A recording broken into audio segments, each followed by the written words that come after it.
Imagine conseguir compreender a mente do seu filho com TDAH, saber como ajudar nas tarefas de casa, como lidar com a obediência, encorajar para que ele tenha uma ótima autoestima e até mesmo saber como intervir na adolescência, nas dificuldades comuns do TDAH. Imaginou? Agora pense que você pode ter acesso a todo esse material no programa Meu TDAH. Clica no link da descrição. Isso que você falou aí, Daiane, o professor, ele ensina muito além da matéria, mas ele ensina o que ele é.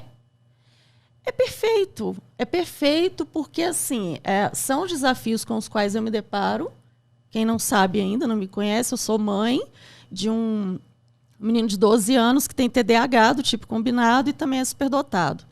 Eu me deparo exatamente com isso aí. E não apenas eu. Todos os pacientes que eu atendo, que hoje em dia são adultos, quando a gente está tocando ali, né, aspectos mais, até para eu diagnosticar, porque muitas vezes sou eu que diagnostico e faço o levantamento da infância, os relatos são os mesmos. E é isso aí, né?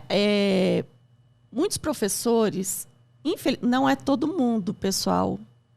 Eu vou fazer várias ressalvas, porque às vezes as minhas falas em relação à escola são mal interpretadas. Então, vou aproveitar o espaço aqui para deixar bastante claro.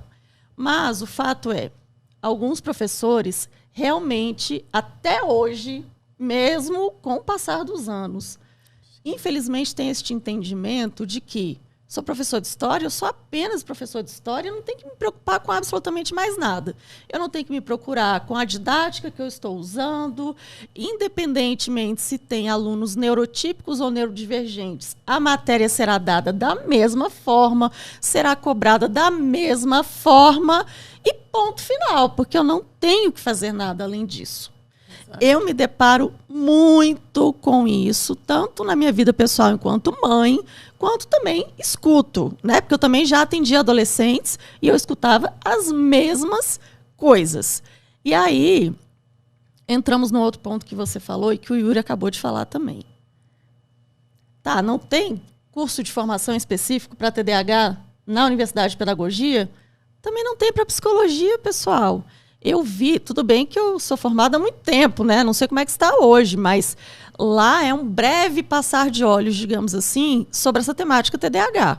E, normalmente, é algo que é muito direcionado para aspectos atencionais. TDAH é muito mais do que isso, né? E aí, tanto eu quanto Daiane, estamos provando aqui que, apesar de não termos tido formação específica nisso, fomos atrás. Ou seja, por que não ir? Né? E aí, esse ir atrás não necessariamente vai envolver dinheiro, que é algo que eu escuto muito dos professores, quando eu me reúno com eles ou com coordenadores. Não necessariamente, é o que o Yuri falou. Vai ter Google, tem livro, tem artigo científico. Então, assim, me parece que é algo muito mais relacionado à disposição para aprender do que, de fato, um dificultador externo. Às vezes até convocar uma palestra, alguma coisa assim, né? Porque existem palestras que podem ser dadas na escola que os professores aproveitem para aprender. Eu acho que eu vou até além, né? A pessoa ela precisa querer buscar a informação, o conhecimento, a sabedoria. Exato. E hoje, engraçado, eu estava assistindo um podcast e foi citado nesse podcast uma frase do Sócrates, né? E ele fala que a mãe dele era uma ótima parideira. Uma parideira espetacular.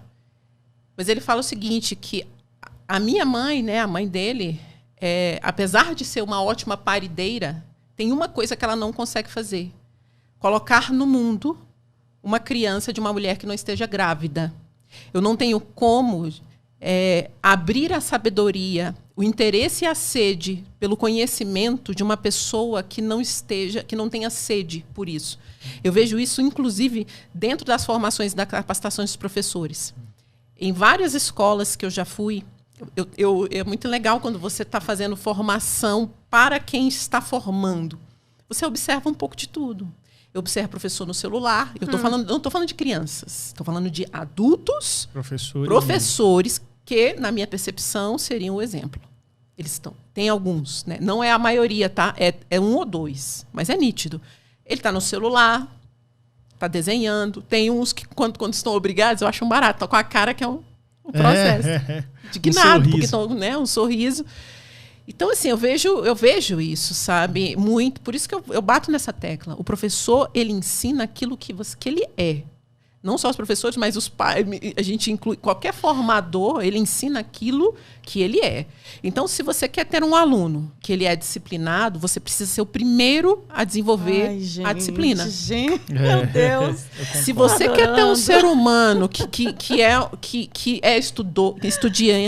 é um bom estudante, que é um ledor, você precisa ser o primeiro. Gente, eu terminei esse livro aqui agora, eu adorei, faz uma resenha, escreve para os alunos. Porque se eu não ler... Quantos livros você leu esse ano? Você está entendendo? Como que você quer ter uma turma ledora? Você tem que viver e respirar a sua profissão. Porque você precisa ser congruente. A tua profissão, principalmente profissão de educador, e eu vejo profissão de educador como... É quase um chamado divino. Um professor... Ele é um médico de almas. Ele tem um poder na mão dele de construir ou de destruir um ser humano. Assim como os médicos, eles têm o poder de salvar, mas aí eu faço uma ressalva que os médicos, normalmente, eles trabalham na linha da doença, né? Um professor, ele forma uma alma, para o bem ou para o mal. Ou seja, isso... Você falando aí, me vem várias coisas na cabeça. Por exemplo, alguns professores excelentes que eu tive e professores terríveis que eu tive. Professores carrascos, que eu fui agredido e tudo mais. Depois professoras que viraram para mim, vendo que eu estava disperso, ajoelhou ali na carteira, ficou olho no olho comigo e falou assim, poxa, Yuri, professora novata. A outra professora me falou que você era o aluno mais aplicado da turma. Entendeu? E não era droga nenhuma, mas enfim, era uma maneira dela estar ali me incentivando. Eu falei, poxa, Yuri, tô vendo que você parou e tal, vamos continuar isso daqui. O nome disso é manejo, né? Manejo. É saber manejar. É você mostrar para aquela criança, para aquele adolescente, que ele é capaz de ser algo diferente. Eu já tive alunos expulsos de 5 escolas, num bairro aqui de Brasília chamado Águas Claras. E ele chegou para mim, você não tem medo de mim, não? Eu falei assim, não, por que eu deveria ter medo de você?